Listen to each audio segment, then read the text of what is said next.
Okay, तो हम Reliance power के बारे में बात करेंगे, जिसे आर पावर भी कहा जाता है। और रिलायंस पावर एक ऐसी कंपनी है जो अनिल अंबानी के ग्रुप में एक ऐसी स्टेबल कंपनी है जो मतलब बाकी के शेयर्स गिरते हैं ना, तो इससे एक थोड़ी उम्मीद रहती है as compare to all the stocks of this group, Anil Ambani group. तो हम पहले तो इसको फंडामेंटली स्ट्रॉन्ग कंपनी जरा भी नहीं कह रहा हूं मैं आपको सिर्फ कह रहा हूँ कि ये थोड़ी सी एक, अगर आपको अनिल अंबानी ग्रुप में आपको इन्वेस्टमेंट करना है, so Rcom is something a safest option for you, the most safest option, because अगर आप देखो ना तो इसके अंदर ज्यादा पंप एंड डंप नहीं होता है, ये सीधा नीचे गिरता है। ये ऐसा नहीं है कि कभी पंप कर दिया, कभी डंप कर दिया, कभी पंप कर दिया, नहीं। यहाँ पर आप देखोगे ना बीच बीच में ऐसी हरकतें होती है।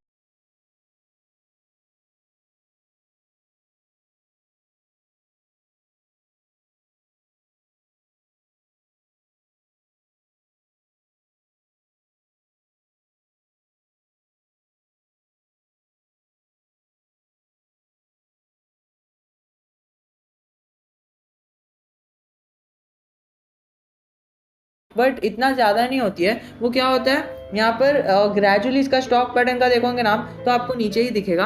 अब ये फिर से इसने थोड़ी सी रैली आई है, और थोड़ी नहीं ज़्यादा ही कह सकते हैं, बिकॉज चार्ट पैटर्न पे आपको यहाँ पर एक यू पैटर्न फॉर्म होता हुआ दिख रहा है। बट यू पैटर्न कहीं ना कहीं ये ऐसा पैटर्न फॉर्म हो रहा है, ये ऊपर नहीं जा रहा है बल्कि ये नीचे जा रहा है। तो कोई भी यू, अगर आपने कभी ऐसा नहीं देखा होगा, यू ऐसा ऐसा यू तो नहीं देखा होगा, ये डब्ल्यू हो जाएगा।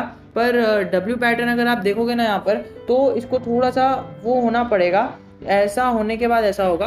बट स्टिल ये एक लॉन्ग टर्म व्यू है। बट कई सारे लोग हैं ना जो इस वीडियो पर आए हैं, वो मुझे पता है कि शॉर्ट टर्म व्यू के लिए आए हैं। या तो आपको इसके अंदर बाय करना होगा, इंट्राडे करना होगा, या स्विंग ट्रेड करना होगा, या तो आपका इसमें इन्वेस्टमेंट होगा। फर्स्ट अगर हम बात करें, अगर आपका इसमें इन्वेस्टमेंट है तो आपको क्या करना है, देखिए अगर आपने हाई लेवल पर बाय किया है, यानी अगर आपने इस लेवल पर बाय किया है अराउंड 12 के ऊपर, यानी 11 के ऊपर के लेवल पर जो भी बाय किए हो ना आपने, जो अभी स्टॉक प्राइस में अगर आपको लॉस है, वेट कर लीजिए, थोड़ा सा रिकवर होने दीजिए। और मैं ये खाली रिलायंस पावर के लिए नहीं कह रहा, ये मैं हर एक टाटा, जो रिलायंस, सॉरी टाटा निकल गया, टाटा इसके जैसा नहीं है, जो भी रिलायंस, जो अनिल अंबानी ग्रुप से रिलेटेड जो भी स्टॉक है ना, वो हर एक स्टॉक के लिए बात कर रहा हूँ। ओनली बिकॉज ये ऐसा है ना कि ये न्यूज़ बेस्ड स्टॉक होते हैं, ये इसके अंदर कोई भी अच्छी न्यूज़ आ जाती है, अगर प्रमोटर्स को या फिर ऑपरेटर्स को अपनी जो होल्डिंग है उसको प्रॉफिट में बुक करने का रहता है, तो वो क्या करते हैं, ऐसे अच्छी न्यूज़ फैलाते हैं, उसकी वजह से इसके अंदर इन्वेस्टमेंट होती है। एक बार इन्वेस्टमेंट हो गई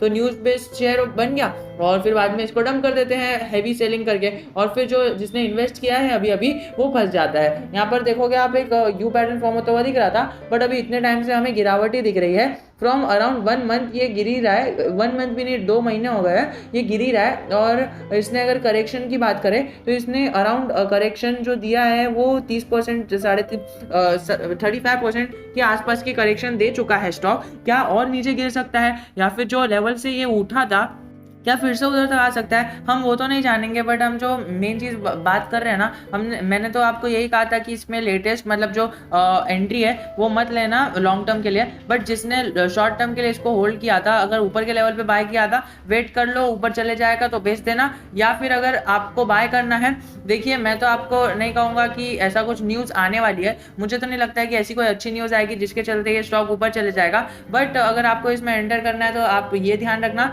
कि न्यूज़ बेस्ड स्टॉक है। अगर ये नीचे गिर रहा है, डाउन ट्रेंड में है, यानी ऐसे ट्रेंड में है जो आप अभी देख रहे हो स्क्रीन पर, डाउन ट्रेंड में है, और अगर कोई बैड न्यूज़ आ जाती है ना तो इतना धप से नीचे गिरेगा ना कि उसको उठने में ये इतने साल लग जाएंगे। अगर आप 5 साल का चार्ट पैटर्न देखो ना, तब आपको क्लियरली हो जाएगा कि मैं क्या कह रहा हूँ। 5 साल का चार्ट पैटर्न देख लो, इतना टाइम लग जाएगा उसको उठने में। यहाँ पर हम सीधा सीधा देख लेते हैं, ये 2019 से 2021 के पीरियड में इसको टाइम लगा उठने के लिए, और ये उठा भी नहीं है, ये बस उठने का ट्राई कर रहा है। ये बीच, मुझे तो लगता है कि बीच में ऐसा ऐसा हुआ था ना, वैसा हो रहा है। ओनली बिकॉज अगर आप देखोगे ना, थोड़ा सा ये रिकवर हो रहा है, थोड़ा सा वैसा पैटर्न नहीं फॉर्म हो रहा है। अगर ये ऐसा पैटर्न फॉर्म होता ना तो मैं कह सकता था, बट इसका जो स्लोप है वो सीधा तो है, बट फिर बाद में थोड़ा सा मुड़ा हुआ है। सीधा मतलब पतला स्लोप नहीं है, थोड़ा सा मुड़ा हुआ स्लोप है, which gives us a sign कि वो थोड़ा सा ऊपर जा सकता है। बट वो तो खैर आगे की बात है। 4000 करोड़ का मार्केट कैप है, ये तो सबको पता है, और ये सारी चीज़ें सबको पता है। बट जो मेन चीज़ सबको नहीं पता है ना, वो ये है कि इसके अंदर अंदर एंट्री लेनी चाहिए या नहीं।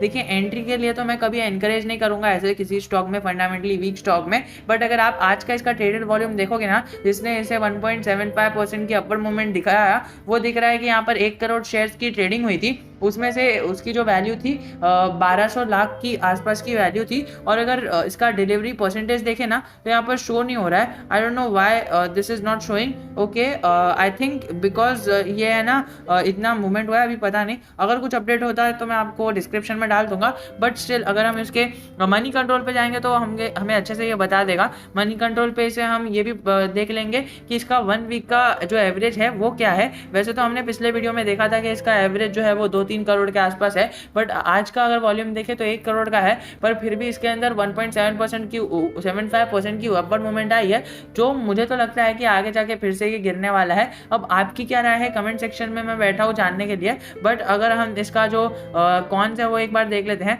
कौन अच्छे से देख लेते हैं, ताकि आपको इस स्टॉक में एंटर होने के लिए एक डीमोटिवेशन मिल जाए। अब देखिए मैं ऐसा कर रहा हूँ बिकॉज ये अगर आगे जाके ये प्रॉफिट होता है, आपने एंटर कर लिया, आगे जाके प्रॉफिट होता है, मैं सबसे ज़्यादा खुश होऊंगा आपके लिए। बट अगर लॉस होता है ना तो सबसे ज़्यादा दुख आपसे ज़्यादा भी मुझे होगा कि मैंने उस टाइम पे आपको ये बताया नहीं। सबसे पहले तो कौन आपको ये बताया था कि प्रमोटर्स को अपनी कंपनी में ज़रा भी भरोसा नहीं है, उन्होंने अपनी holding over the period of time कम ही की है, ये तो उनके होल्डिंग में ठीक ठाक ही है।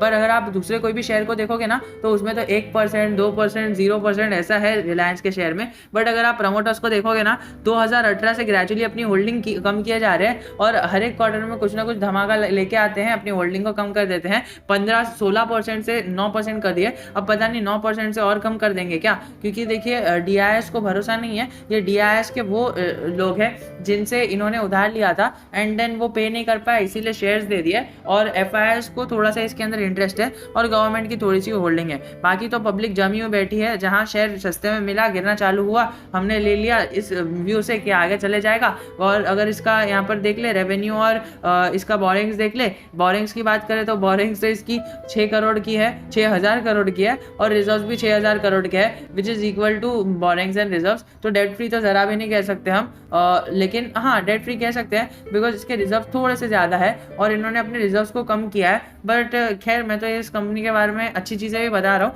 बिकॉज जो अच्छा है वो अच्छा है ना। सेल्स ग्रोथ हुआ ही नहीं है, पर रेवेन्यू और वो कहाँ से आया, वो दूसरी इन्वेस्टमेंट से आया। अगर हम यहाँ पर नज़र डालोगे ना आप अदर इनकम पे, तो आपको पता चलेगा कि अदर इनकम से इनको प्रॉफिट हुआ है। मतलब ये भी कुछ अच्छा नहीं है, इनके जो रिजर्व्स है उसको बढ़ाया है और बोरिंग्स को कम किया है, वो किससे किया है, अदर इनकम से किया है। इसके लिए नेट प्रॉफिट जो पॉजिटिव में आया था। आप यहाँ पर देखो पहले जो अदर इनकम आती थी वो 100 करोड़ की आती थी, 100 करोड़ से भी कम आती थी, अभी सीधा 500 करोड़ की अदर इनकम आ गई है। तो आप देख सकते हो सेल्स कम हुआ है, एक्सपेंसेस तो थोड़े ग्रेजुअली कम ही हुए हैं, बट ऑपरेटिंग प्रॉफिट देखोगे तो ऑपरेटिंग प्रॉफिट में सीधा गिरावट है। तो आपको ये देख के चलना है। और पावर सेक्टर में तो सबसे नीचे यही ट्रेड कर रहा है, सबसे ऊपर हमारा अदानी ग्रीन बैठा है, जो मुझे एक स्टेबल स्टॉक लगता है। खैर आपका क्या राय है, आप कमेंट सेक्शन में जरूर बता देना। जय हिंद, जय भारत।